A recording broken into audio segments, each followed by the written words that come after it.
Hello दोस्तों, नमस्कार। मेरे प्यारे कान्हा कन्हैया चैनल में आप सभी का एक बार फिर से हार्दिक स्वागत है। कैसे हो कन्हैया के लाडलो, गोपाल के प्यारो। आशा करती हूँ कि आप सब स्वस्थ होंगे, मस्त होंगे और आनंदित होंगे। तो मैं आज आपको अपने कान्हा जी के आज के श्रृंगार के दर्शन कराती हूँ, साथ ही एक दिल को छू लेने वाला प्रसंग भी सुनाती हूँ कि वृंदावन में एक संत जी रहते थे। उनका नियम था कि वो रोज श्रीमद् भागवत का एक अध्याय राधा जी के सामने पाठ किया करते थे। राधा जी की प्रतिमा को सामने रखकर उनको श्रीमद् भागवत का एक अध्याय सुनाया करते थे। ऐसे ही उनकी दिनचर्या थी। सुबह उठते, स्नान करते, किशोरी जी का श्रृंगार करते, उसके बाद उनके सामने बैठकर श्रीमद् भागवत की कथा का एक अध्याय उनको सुनाया करते थे। ये रोज का नियम था। उसके बाद ही वो कुछ खाते पीते और अन्न ग्रहण करते थे। ऐसा करते करते ही उनके जीवन के 55 साल व्यतीत हो गए और धीरे धीरे उनके आँखों की रोशनी थोड़ी सी कम होने लगी। लेकिन फिर भी उनका ये नियम, जो श्रीमद् भागवत गीता का एक अध्याय किशोरी जी को सुनाना, कम नहीं हुआ। वो रोज ही किशोरी जी को श्रीमद् भागवत का एक अध्याय सुनाते थे। एक दिन ऐसे ही जब 55-56 साल बीत गए और वो श्रीमद् भागवत का अध्याय पढ़ने के लिए बैठे किशोरी जी के सामने, तो उनके आँखों से उनको कुछ दिखाई नहीं दे रहा था।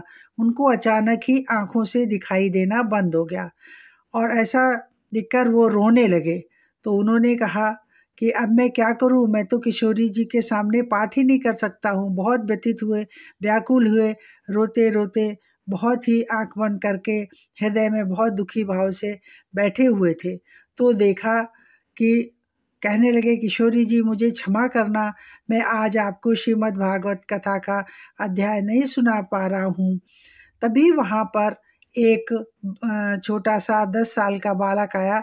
बोले, बाबा आप क्यों परेशान हो? क्या आपकी आंखें चली गई हैं या आपकी रोशनी कम हो गई है, इसलिए आप परेशान हो? तो संत जी ने कहा, नहीं बेटा, नहीं लाला, मैं इसलिए नहीं परेशान हूँ कि मुझे कुछ दिखाई नहीं दे रहा या मेरी आंखों की रोशनी कम हो गई है। मैं तो सिर्फ इसलिए परेशान हूँ कि 55 सालों से जो मैं अपने किशोरी जी को रोज श्रीमद् भागवत का एक अध्याय सुनाता था, उससे आज वंचित रह गया हूँ। किशोरी जी इंतजार कर रही हैं कि मैं कब श्रीमद् भागवत कथा का पाठन करूं और वो सुने, लेकिन मुझे कुछ दिखाई नहीं दे रहा है, तो कैसे मैं उनको सुनाऊं, कैसे मैं अध्ययन करूं? तो उस बालक ने कहा, बाबा आप अगर माने तो मैं कुछ उपचार करूं? तो संत जी ने सोचा कि हो सकता है ये बालक किसी वैद्य का बच्चा हो, घर में देखता होगा, इसको कुछ चिकित्सा मालूम होगी। और संत जी ने कहा, हाँ हाँ क्यों नहीं। उस बालक ने एक हरी पट्टी थी, वो संत जी के आँखों पर बांधी।